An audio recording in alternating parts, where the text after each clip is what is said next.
दिल्ली विधानसभा चुनाव को लेकर जारी सियासी सरगर्मी के बीच नुपुर शर्मा की इलेक्शन लड़ने की चर्चा तेज हो गई है।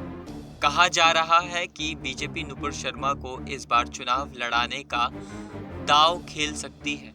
हालांकि उनकी राह में सबसे बड़ा रोड़ा 3 साल पहले पैगंबर मोहम्मद साहब को लेकर दिया गया विवादित बयान है।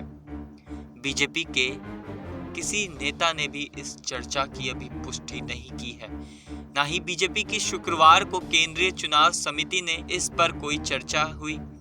दरअसल बीजेपी की निलंबित नेता नुपुर शर्मा का नाम पूर्वी दिल्ली के बाबरपुर सीट से चुनाव लड़ने को लेकर सामने आया है।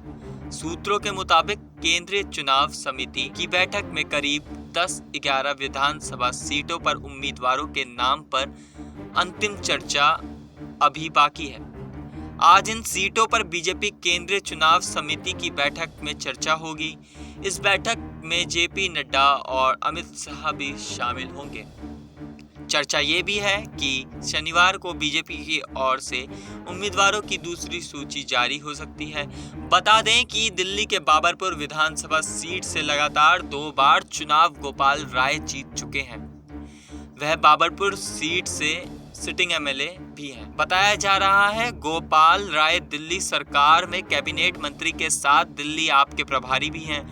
उन्हीं की सीट से बीजेपी नेता नुपुर शर्मा को चुनाव लड़ने की बात सुर्खियों में है। कांग्रेस और आप नेताओं सहित दिल्ली वालों को इस बात का इंतजार है कि आखिर बीजेपी नुपुर शर्मा को चुनाव लड़ाती है या नहीं। नुपुर शर्मा जून 2022 तक बीजेपी के राष्ट्रीय प्रवक्ता रह चुकी हैं।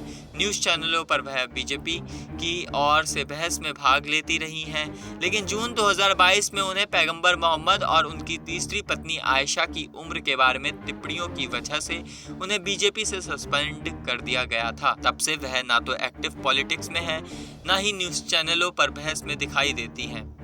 अभी उनके सस्पेंशन का भी 3 साल बचा हुआ है। नुपुर शर्मा की टिप्पणी कई मुस्लिम देशों ने विरोध किया था।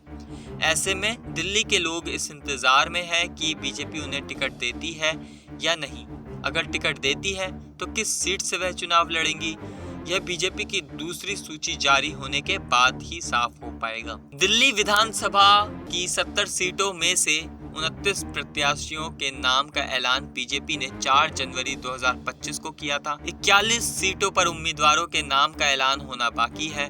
बीजेपी ने घोषित किए उम्मीदवारों में से 7 आप और कांग्रेस छोड़ के आने वाले हैं। पहली सूची में शामिल प्रत्याशियों में अधिकांश को विधानसभा चुनाव 2020 में भी टिकट मिला था। इस मुद्दे पर आपकी जो भी राय है आप हमें कमेंट करके जरूर बताइएगा।